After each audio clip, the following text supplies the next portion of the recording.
안녕하십니까. 석가탄신일을 맞이하면서 석가모니에게 경의를 표하면서 불교와 기독교와의 그 대화라는 측면에서 한번 생각을 해보고자 합니다. 저는 물론 개인적으로 기독교인이면서 또 종교를 연구하는 학자로 사람으로서 좀 이런 부분을 한번 생각을 해보고자 합니다. 석가모니라고 하는 말은 사카족의 그 성자 이런 뜻이고요. 나중에 이제 붙여진 이름입니다. 석존이라고도 하죠. 본명은 고타마 시타르타입니다. 주전 624년에 탄생하셨고 군빈이라는 곳에서 태어났습니다. 카필라 성의 왕자로 태어났고 쟁반왕과 그의 부인 마야 부인 사이에서 태어났으며 어릴 적에 어머니를 여의고 이모를 통해서 성장했다고 합니다. 16살에 결혼해서 아들을 낳고 그 이름을 라훌라 속박이라고 지었습니다. 일찍이부터 인생의 허무에 대해서 상당히 깊이 있게 생각을 했던 것 같습니다. 그가 나중에 정말 중생 계도를 위해서 출가하게 되는데 그것을 위한 중요한 동기들이 일찍이부터 시작되지 않았나 생각이 되는데 몇 가지 일화가 있는데 그 가운데 10살 때 경험했던 춘경제의 경험과 그리고 가출 직전에 사문유관의 사건이 있었습니다. 춘경제에는 이제 봄에 씨앗을 뿌리는 대행사를 왕궁에서 했는데요. 그때 아마 왕궁에 초청된 농부가 소를 몰고 이렇게 쟁기를 밭을 가는 그런 모습을 연출하게 되는데 그때 10살의 소년인 고타마 시타르타가 그것을 보면서 그 소가 당하는 고통, 낑낑대면서 밭을 가는 그런 모습을 통해서 소의 고통을 깊이 있게 가슴에 와닿고 또 밭을 열심으로 땀을 뻘뻘 흘리면서 밭을 가는 그 농부의 고통을 느꼈고 또 벌레 한 마리가 그 쟁기에 부딪혀가지고 쟁기와 돌 사이에 껴서 벌레가 동강나는 거예요. 그 동강난 벌레를 새가 싹 날아가지고 탁 잡아먹어버립니다. 그것을 보면서 벌레의 고통을 깊이 느끼고 커다란 충격을 받았다고 합니다. 그 후에 이제 사문유가는 뭐냐 하니까 4개의 문으로 나들이를 가다가 본 광경 이렇게 말할 수가 있는데요. 이제 왕자님이니까 이제 봄 됐으니까 이제 바람 쐬러 좀 갑시다 이래가지고 여러 이제 시녀들이나 시간들을 데리고 나가겠죠. 그런데 동문 밖으로 나가다 보니까 한 늙은이를 보는데 너무 추하고 너무 늙고 불쌍하게 보였어요. 거기서 큰 충격을 받고 나들이 계획을 취소하고 돌아옵니다. 한 일주일쯤 뒤에 다시 남문으로 나가는데 거기에 병든 사람이 너무 또 고통당하는 모습을 보면서도 충격을 받고 나들이 계획을 취소합니다. 그 후에 한 일주일쯤 지나서 또 다시 손문 밖으로 나가는데 이제는 죽은 사람 그리고 그 슬피우는 유가족들을 보면서 너무 인생의 고통을 참 깊이 느끼면서 또 충격을 받고 나들이 계획을 취소하죠. 그 다음번에도 이제 북문으로 나가는데 그때는 얼굴이 평안한 바라문의 모습을 봅니다. 당신이 어찌하여 그렇게 얼굴이 평안하십니까? 이렇게 물으니까 이 땅의 모든 그 허무한 고통의 모든 것들을 다 버리고 나를 비우는 수도의 길을 걸으니까 마음이 평안하다 그랬습니다. 그 바람을 보고 존경하면서 나도 저런 길을 걸어야 되겠다. 그래서 중생 계도를 위해서 바람의 길을 걷고자 결심하고 가출하게 됩니다. 이런 가정들을 본다면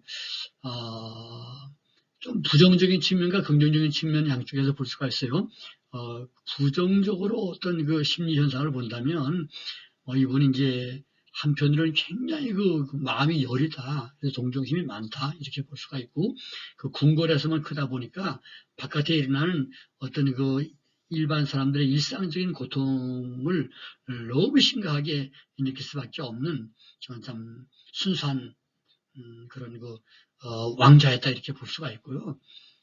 그리고 긍정적으로 좀 그분의 훌륭한 점을 본다면 인간의 고통, 또 소나 이런 생물의 고통을 깊이 남다른 시각을 가지고 깊이 있게 생각하는 그런 점이 있었다 이렇게 우리가 볼 수가 있겠습니다.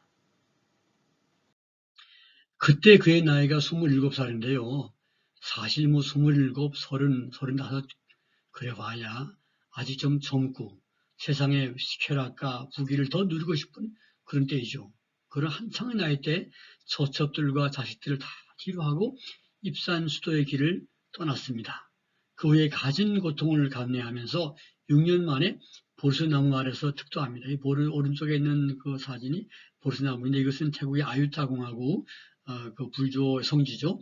거기에 있는 한 나무인데요.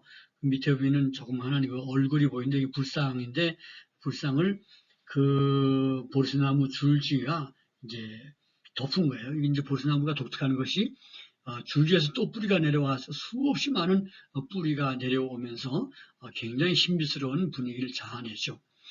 아무튼 그 석가모니가 중생이 고통에서 벗어나는 길을 찾기 위하여 나선 결단 그리고 인내의 수도를 통해서 큰 깨달음을 얻게 되었다는 사실에서 그는 인류의 위대한 스승 가운데 한 분임은 두말할 필요가 없다고 봅니다. 제가 기독교인이지만 사실 종교를 초월해서 이건 범인의 길은 결코 아니고 고타마 시타르타 걸었던 길은 정말 위대한 길이 아닐까 생각을 합니다. 그가 깨닫고 처음으로 설법한 내용은 사성제라는 것이고 그 외에 몇 가지 더 있습니다만 굉장히 중요한 것이 이제 사성제인데요. 그것이 얼마나 탁월한 가르침이었는지 그를 탐문하기 위해서 왔던 5 친구이자 시종들이 그의 설법을 듣고 그의 첫 제자가 되게 됩니다. 물론 나중에 이제 그의 아내와 또 그의 그 아들 라울라까지 다 그의 제자가 되죠.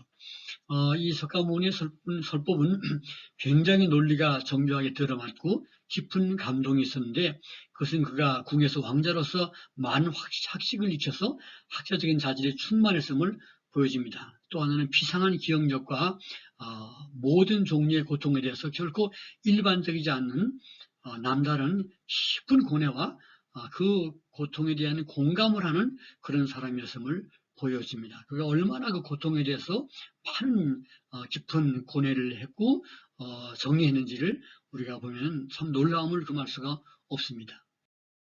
석가모니가 제일 처음으로 깨닫고 가르친 것이 사성제인데요. 사제라고도 합니다. 고집멸도, 고성제, 집성제, 멸성제, 도성제 이렇게 4가지로 규정되어 있고요. 간단하게 말한다면 인생의 모든 삶은 고통이다. 그 원인은 집에 있다. 집을 멸하고 온전히 그 집 욕망이 사라질 때 그 상태, 그것이 바로 열반이라고 하고 그 열반에 이르기 위해서 도를 닦는 수도가 필요하다. 8정도를 말하고 있는 것입니다. 제일 먼저 고제에 대해서 조금 더 얘기해 봅시다. 인생의 모든 것을 고통으로 규정합니다. 그 얘기는 참 선하고 아름답고 밝고 멋있는 측면보다는 인생에 존재하는 모든 생명들이 고통당하는 것으로 깊이 그런 부정적인 관점에서 상당히 깊이 있게 생각을 했다 이렇게 볼 수가 있습니다. 그럼 성경을 어떻게 보는가? 성경은 그 인생을 바라볼 때 고통과 또 기쁨, 양면성을 다 가르치고 있다고 봅니다. 하나님께서 모든 것들을 때를 따라 아름답게 하셨다. 이렇게 이런 말씀이 있고 또 모든 것들을 아름답게 창조하셨지만 인간의 타락으로 인해서 그것들이 많이 망가졌음을 말하고 있습니다. 그럼에도 불구하고 이 세상은 하나님의 자비로운 선물로 가득 차 있다라고 그런 낙관론적인 면도 성경에는 많이 기록되어 있습니다. 그런데 그러한 낙관론적 관점이 석가모니에게는 없다라는 점을 우리가 좀 말할 수가 있겠습니다. 그러니까 결부에서 윤회설을 우리가 말할 수가 있는데요. 윤회설을 규정하는 굉장히 중요한 법칙이 카르마라고 합니다. 이 힌두교 산스크리트로 카르마라고 그러고 불교에서 업이다 그러죠. 행동. 고통스러운 그 인생은 죽음으로 다 끝나버리는 것이 아니라 또다시 태어나는데 그 후의 생 또한 고통이라고 하는 윤회설입니다. 이것은 힌두교의 교리를 그대로 받아들인 것입니다. 원래 불교는 힌두교에서 출발하고 힌두교의 여러 가지 문제점들을 개혁한 것이 바로 불교예요. 그러다 보니까 기본적 관점은 힌두교와 동일하다고 보겠습니다. 그런데 그 자기 행위 이를 다른 말로 업이라 하는데 그 업에 따라 정확하게 그대로 보응이 다음 생에서 이루어진다라고 보는 것입니다.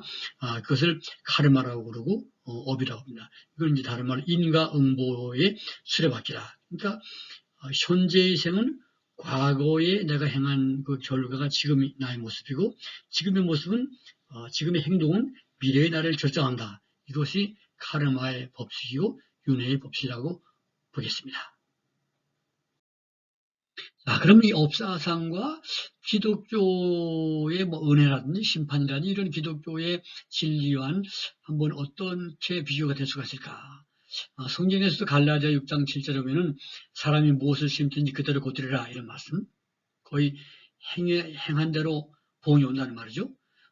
예수님의 말씀에도 선한 일을 행한 자는 생명의 부활로 악한 일을 행한 자는 심판의 부활로 나오리라 이런 말씀 역시 내가 지금 행한 행위에 대해서 타당한 보응이 있다라는 것을 보여줍니다. 성경은 인간이 다 타락하고 범죄했다고 말씀하고 있는데 이 업과 같은 그 심판론으로 끝난다면 모든 인생은 영원한 심판에 처해질 수밖에 없을 것입니다. 그런데 하나님께서 인간을 사랑하셔서 자기의 하나밖에 없는 아들 예수 그리스도를 땅에 보내시고 예수께서 인류의 죄를 대신하여 십자가에 죽으심으로써 우리의 죄값을 다 대신해서 갚아주셨습니다. 이것이 이제 십자가의 도라고 말합니다. 그리고 그분을 믿음으로 죄를 다 용서받고 하나님의 아들로 영접하게 받게 되는 놀라운 변화, 트랜스포메이션, 변화와 영생을 약속으로 주셨습니다. 그러므로 그 사실, 예수를 믿음으로 말미암아 죄 사함 받고 영생 얻게 되는 이것을 한마디로 복음, 가스폴, 복음이라고 하는데 다른 말로 복음은 굿뉴스, 좋은 소식이라고 하는 의미입니다. 그렇습니다. 그래서 기독교가 행한 대로 보응한다고 하는 것을 전혀 배제하는 것이 아니에요. 석가모니 가르친 것과 똑같습니다. 그런데 그 행한 대로 보응받는 우리 인간에게 심판이 주어지만 그 심판으로 면해지게 하기 위해서 하나님의 아들 예수 그리스도가 대신해서 형벌을 받고 고통을 당한 것이 바로 십자가다. 그 십자가는 바로 날 대신한 형벌이고 그분의 믿음으로 나에게는 십자가와 형벌이 아닌 영생과 구원의 은총을 주셨다라고 하는 것이 복음이라고 말할 수가 있겠습니다. 자, 그러면 윤회설과 카르마의 교리 이런 것들을 어떻게 평가해야 될까 한번 좀 나름대로 생각해 봅니다.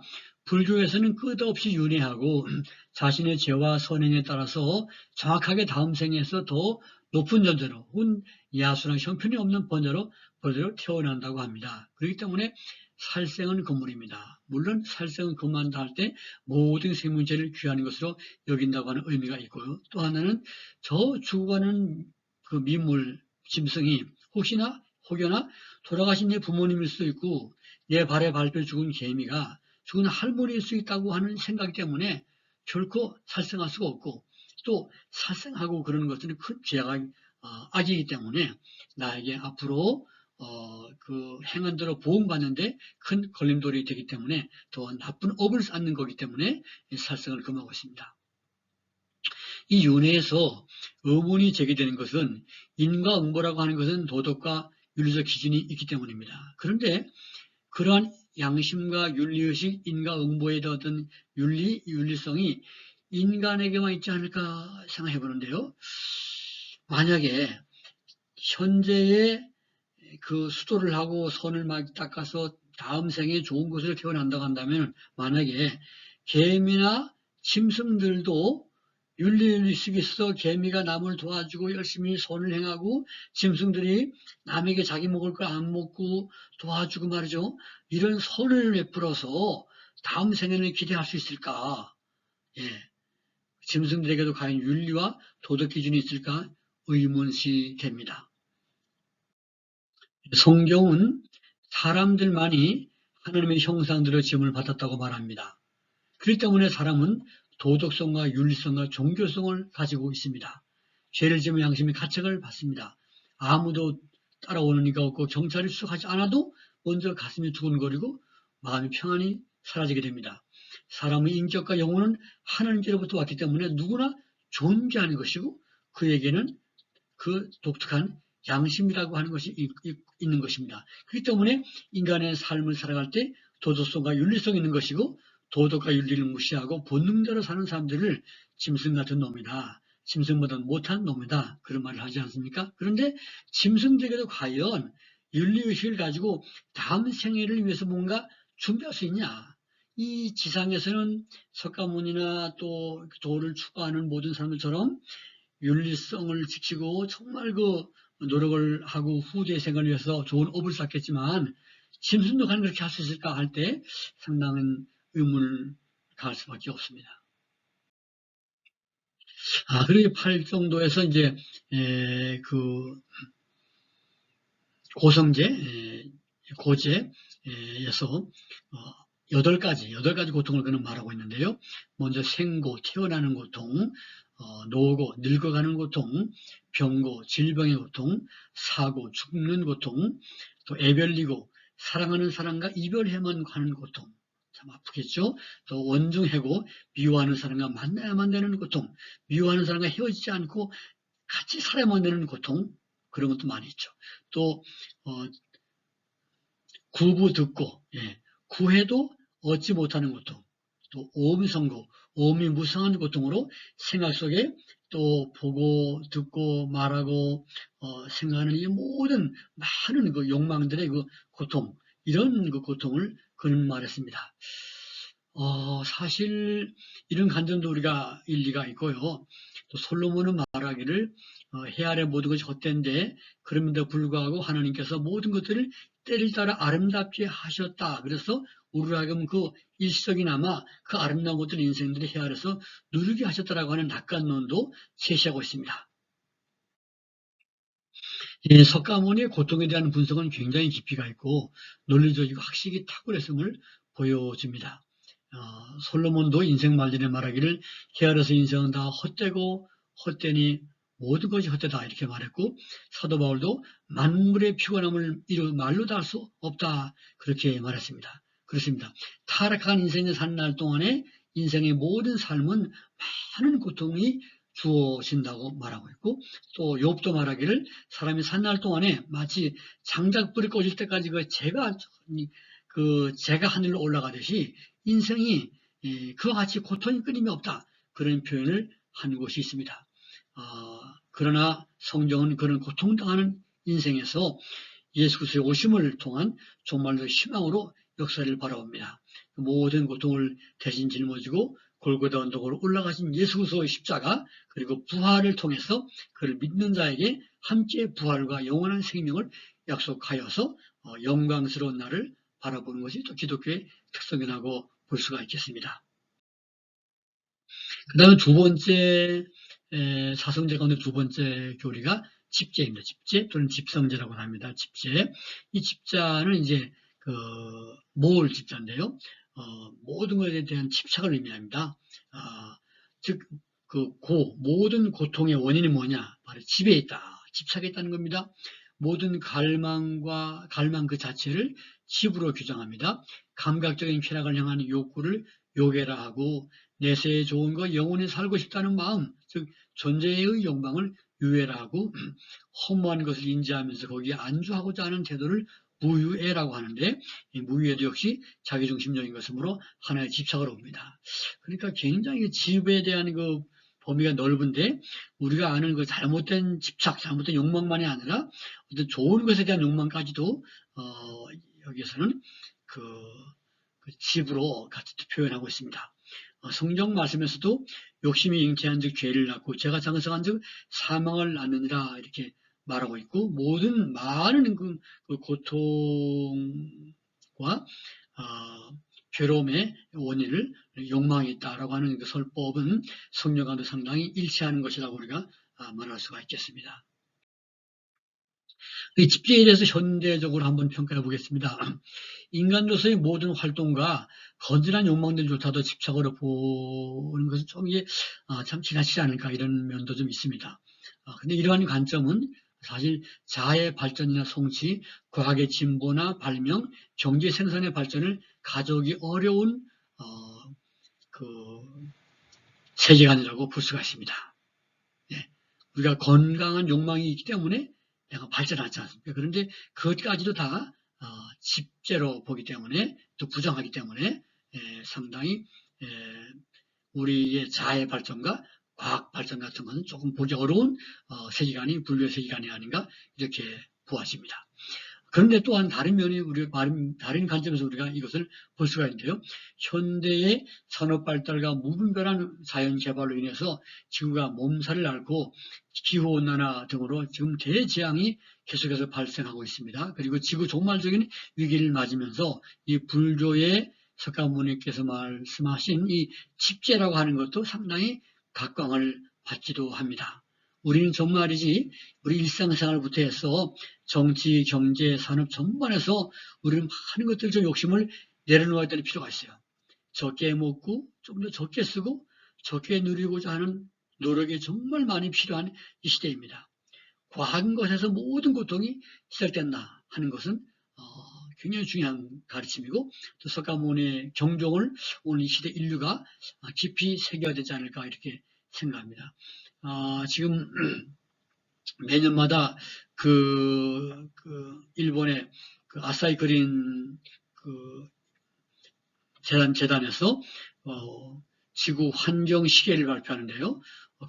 거의 세계 모든 도시와 거의 지구 전체 나라가 다 10시를 넘어서고 있습니다. 무슨 말이냐 하니까 0시에서 3시까지를 이제 지구 환경을 이제 시계로 표현한다고 한다면은 0시에서 3시까지를 안전함, 좋은 상태, 3시부터 6시까지를 좀 불편한 상태다. 그 다음에 이제 6시부터 9시까지를 좋지 않은 상태다.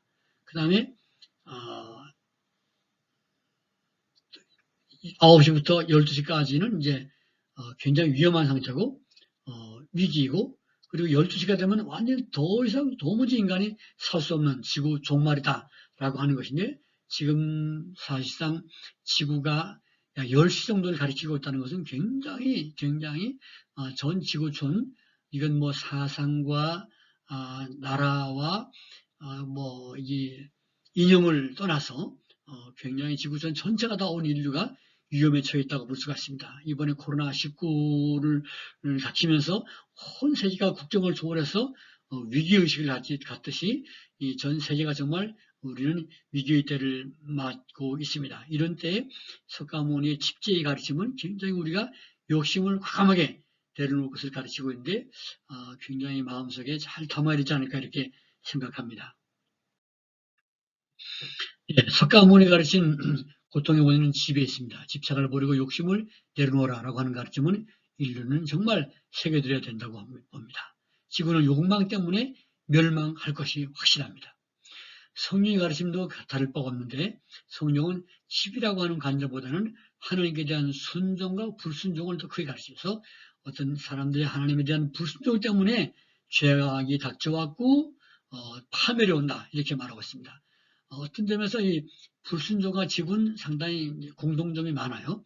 집착과 같은 욕심으로 인해서 아담과 하와는 선악과를 범했고 아간이라는 사람은 하나님께 바쳐졌던 아이성의 보물들을 훔쳤다가 패배했고 자기도 죽었고요.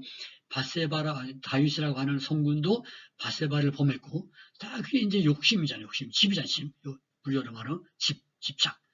그 결과는 모두가 다 참담했습니다. 그들의 행위를 성경은 불순종으로 규정하고 있고요. 그것은 분류적으로 말한다면 집에 해당되죠. 그것은 성경에서 죄악이다 이렇게 말하고 있고 다 결과는 사망이요 파멸이었다고 말하고 있습니다. 자, 세 번째로 멸죄인데요. 그 고통의 원인인 지불 즉 욕망을 계속해서 내려놓고 깨뜨려서 노력을 한 결과 깨달음의 최종의 목표에 달하는 것을 가리키는 겁니다. 즉 이상향인 열반의 세계를 가리키는데 산스크리트의 니르바나를 한자어로 음역하는 것이 열반이죠. 그래서 열반 정적에 들어간다 그런 말을 합니다. 마치 깜깜한 밤중에 촛불 하나가 켜 있다가 꺼졌을 때 아무것도 보이지 않고 들리지 않는 상태죠. 머무림이 없는 머무림의 곳이란 신비한 표현으로도 사용되고 있습니다. 즉 모든 번뇌와 갈망을 남김없이 멸함으로써 무념무상의 상태에 들어가는 것, 청정무구한 해탈을 얻게 된 그야말로 고요한 정적 상태를 가리키는 것인데, 이게 이제 불교의 이상향이죠. 그런 최고 이상인 열반의 희망을 모든 그 불교의 고승들과 보살님들과 불교 신도들이 이걸 추구하는데, 그 니르바나의 상태에 들어가는 것을 모두가 다 추구하고 그것을 위해서 평생 노력합니다. 그렇게 해서 열반에 들어갈 때 비로소 그 사람의 그 고통스러운 윤회의 수레바퀴가 끝난다. 더 이상 다음 생에 태어나는 일이 없다 하고 합니다. 그러면 누가 그 윤회가 끝난 열반에 들어가서 윤회가 끝났을까 할 때 석가모니 외에는 거의 없는 것 같아요.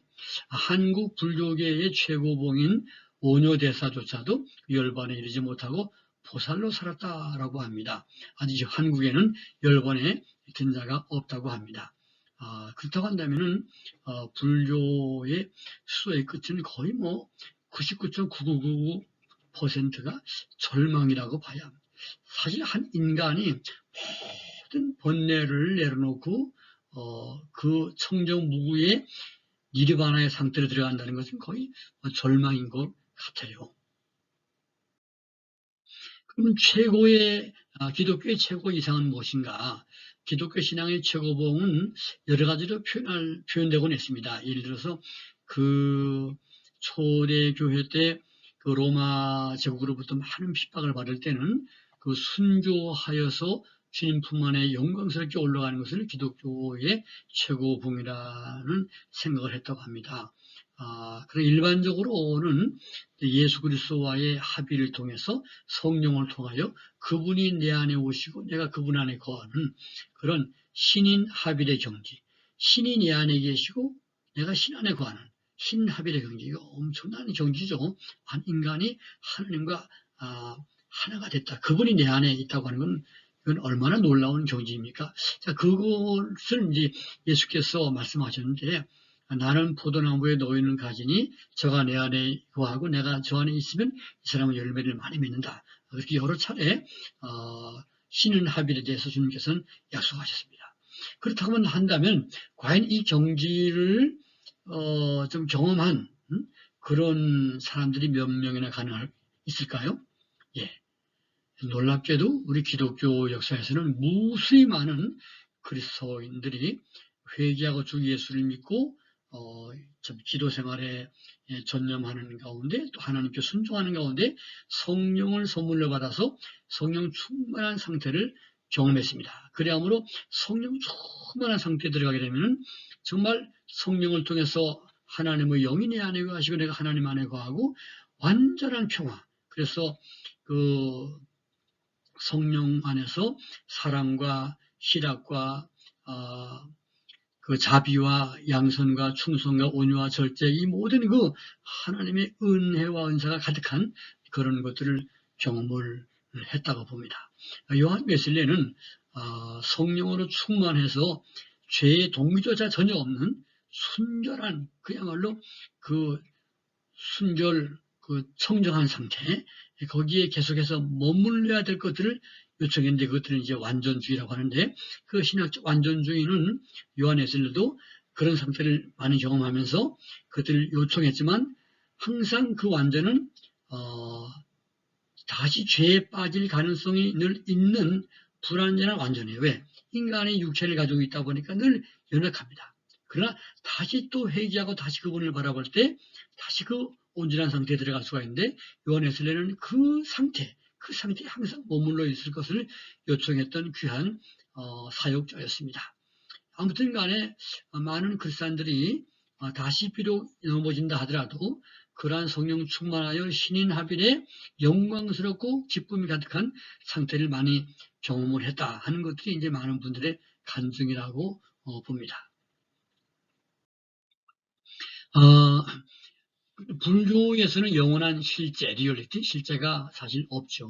석가모니의 어머니 이름이 마야인데 그 뜻은 허무 또는 환상이라는 뜻입니다. 아무것도 없단 말이죠. 이미 그가 태어나기 전부터 어머니의 허무적 철학이 석가모니에게도 영향을 미쳤던 것 같다 이렇게 보여집니다. 윤회가 이제 소멸된다면 그 불교에서 최고 이상이죠. 근데 그 윤회가 소멸된 상태, 그건 뭡니까? 결국 아무것도 없는 거예요. 니힐리티입니다. 그것이 바로 불교의 궁극적인 지향점이라고 볼 수가 있겠습니다. 그런데 성경의 하나님은 비존재가 아니라 살아계시며 전지전능하시고 하늘과 땅의 모든 것들을, 우주를 광대하고 아름답게 창조하신 위대한 분으로서 그분 안에서 이 땅의 모든 아름다운 것들을 창조하셨고 또 아름다운 것들 계속해서 존재케 한다고 보는 겁니다. 굉장히 성경은 낙관론적인 그런 관점을 가지고 있죠. 부로 돌아가는 것이 아니라 보다 더 완벽한 아름다운 세계를 바라보는 것입니다. 성경은 예수 그리스도께서 말씀하시기를 내가 너희를 위하여 처소를 예비하러 가노니 내가 가서 처소를 예비하면 다시 와서 너희를 내게로 인도하여 나 있는 곳에 너희도 있게 하리라 하고 약속하셨습니다.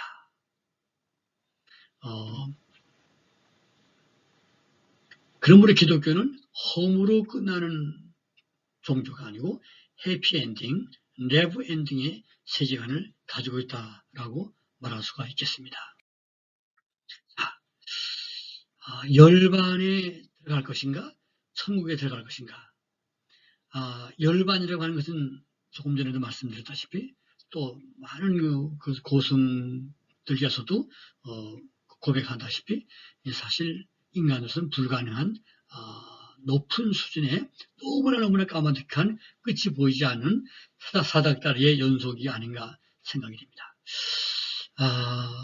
성경은 모든 것들이 사라질 날이 올 것이라고 말씀합니다.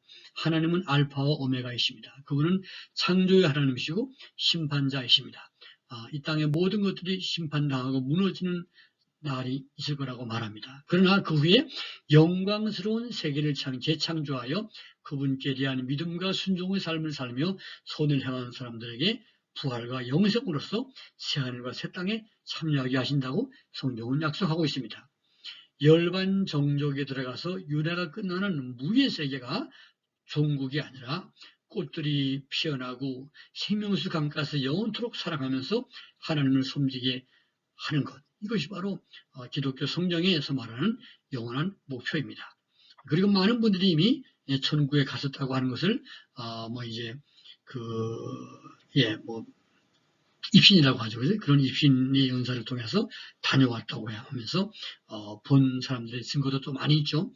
여러분들이 유튜브에서 보는 그런 간증도 많이 접할 것입니다. 아무튼 그 성경의 최종 목표는 최종 지향과 약속은 허무로 끝나는 것이 아니라 충만한 생명을 누리게 하시는 것입니다. 이것이 예수 그리스도를 구주로 믿고 따르는 사람들의 소망이다라고 말씀드릴 수가 있습니다. 자, 석가모니의 탄신일을 맞이하면서 석가모니의 인류를 위한 노력과 그의 깊은 그 득조를 추구하는 고행, 또 그의 놀라운 지혜와 노고의 깊은 정오를 표현하지 않습니다. 그렇지만 그가 영원히 살아계신 주 하나님을 만났더라면 얼마나 더 위대한 인류의 스승이 됐을까 하는 안타까운 마음도 가져봅니다. 그의 사후 수백 년이 지나면서 대승불교로 불교의 진리가 확장되면서 아미타불을 통해서 극락이라는 곳을 영원하는 것도 생겼지만 사실 극락의 주관자 아미타불도 또 미래불이라고 하는 미륵도 가상과 허구의 존재임이 분명합니다. 어쩌면 역사 속에서 실제 하셔 살다가 가신 그리스도 그리고 다시 오실 예수 그리스도 그분 안에 진정한 아미타불도 미륵불도 있지 않을까 생각합니다. 어쩌면 불교인들이 추구하고 바라보고 간구하는 아미타불도 기대하는 미륵불 예수님 안에 다 있습니다. 예수님은 내 죄를 위해서 가셨고 천국을 준비하시고 장차 다시 오십니다. 아멘 주 예수여 오시옵소서.